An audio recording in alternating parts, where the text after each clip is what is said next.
એ સાંભળ, ચંદુભાઈના ઘરે 15 તારીખે લગ્ન છે ને, એનો મામેરાનો ઉતારો છે ને આપણા ઘરે આપી દીધો. ના હો, કેમ? તમને કોને કીધું આપણે મામેરાનો ઉતારો લેવાનો છે એમ? એનો ફોન આવ્યો હતો તો એ કહેતા હતા કે તમારા ઘરે ઉતારો આપી દઈએ તો હાલશે? તો મેં હા પાડી દીધી. તમે તો જબરા કહેવાય. તમારે મને પૂછવું તો જાવ ને, સીધી હા પાડી દીધી તે. પૂછાતું નથી મને? એમાં તને શું પૂછવાનું હોય? ચંદુભાઈ પૂછ્યું તો મેં હા પાડી દીધી.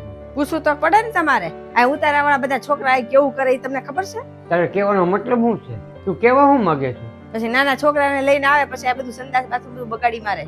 એ કોઈ ગંજુ કરવા થોડુંક આવે છે, એ મામેરું બલ્બ આવે છે. એ કોઈનું ઘર ગંજુ કરવા નથી આવતા. ગંદુ કરી નાખી એવું હું નથી કહેતી, પણ પાછું પાણી નો નાખીને બધું ચીતરી મારે. પછી આ બધું સાફ મારે કરવાનું, પછી આખો દિવસ શું મારે ઈ જ કરે રાખવાનું ને. સાંભળ, એ આપણા ધંધાના છે ને એકના એક ભાગીદાર છે ને, એના ધંધામાં છે ને આપણે એકના એક ભાગીદાર છીએ.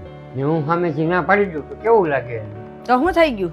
એને સામેથી મને ફોન કર્યો તો મેં હા પાડી દીધી. એ આપણા ભાગીદાર છે તો હું તારે મારો સંબંધ બગાડવો છે ને યાર? ને તું એમ કહેશો કે હું એને સામેથી ના પાડી દઉં એમ? તમને ખબર નથી આ ઉતારાવાળા બધાને મારે હાચવા પડે. ઘરમાં બધું કેવી રીતના બધું પડ્યું હોય આપણે ખબર છે વસ્તુ? કાંઈ વસ્તુનું ધ્યાન ન રહે. એનું ધ્યાન રાખવું કે આ લોકોનું ધ્યાન રાખવું મારે? તમારે તો ખાલી કહી જ દેવું છે. ધ્યાન તો કાંઈ તમે રાખતા જ નથી, બધું મારે જ કરવાનું છે. તારી જે પણ કિંમતી વસ્તુ હોય ને એ તું કબાટમાં મૂકી દે. શોપીસ છે, કિંમતી વસ્તુ છે, એ બધી છે ને કબાટમાં મૂકી દે. એક દિવસ માટે હું ને આવું કરે છું. કોકના ઘરે મહેમાન આવે ને તો એને ગમે. તું તો એક જ એવી પહેલી બાયડી છો આખા ખાનદાનમાં કે તને ગમતું નથી. તું હું લેવા આવી છો? થોડુંક તો સમજ. મહેમાન આવે એમાં શું ગમે? આપણે એક તો નવો હિસકો નાખ્યો છે એટલે બધું બગાડી મારશે. ઊભી રહે પેલા તું મારી વાત સાંભળ. આપણા લગ્ન આવી રીતે જ થતા ને આપણા મામેરાનો ઉતારો કોકના ઘરે જ આપ્યો હશે ને? હા, એ લોકોએ ના પાડી હોય તો આપણે બીજું ગોતવું પડે જ ને.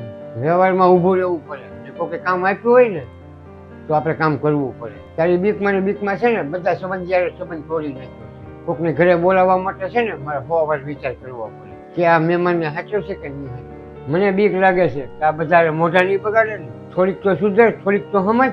સંબંધ જ્યારે છે ને હળીમળી રહેતા છીએ. તું તારો છે ને જીવ મોટો રાખ ને પૈસા તો મારે જ દેવાના છે, ખર્ચો મારે કરવાનો છે. તો તું બધાને હાંચવી લે, બધા મહેમાન પૈસાનું હું બધું હાંચવી લઈશ. ને 200-500 રૂપિયા વપરાઈ જાય એમાં થઈ શું ગયું? ને થોડુંક ઘર બગડી ગયું હોય, એક કામવાળીને એક દિવસ રાખી દેવાની ને બધું કામ કરાવી નાખવાનું. એમાં શું? ને તારે છે ને ખુશ થઈને કેવું જોઈએ ચંદુભાઈને કે 25 નહીં 50 માણસો લાવો ને તો હું હાંચવી લઈશ. બધા બગાડી મારે ને એટલે હું ના પાડું છું. બાકી મને કાંઈ વાંધો નથી. મહેમાન ઘરે આવે ને તો હું સારી રીતે બધાને હાચું જ છું. તમને ખબર જ છે ને. એક આ મને ઘરમાં બધું બગાડે ને એ મને ન ગમે. તારા મમ્મીનો ઉતારો બીજાના ઘરે નહીં આપ્યો હોય ને આપણી છોકરીના લગ્ન થશે તો આપણે ઉતારો નહીં બીજે આપવો પડે ને? ઘરે મહેમાન આવે ને આ બધું થવાનું જ છે. એટલે તારો જીવ છે ને મોટો રાખ. સારું, તમે કીધું છે ને તો બધાને બોલાવી લેજો. એ તો હું હવે સંભાળી લઈશ.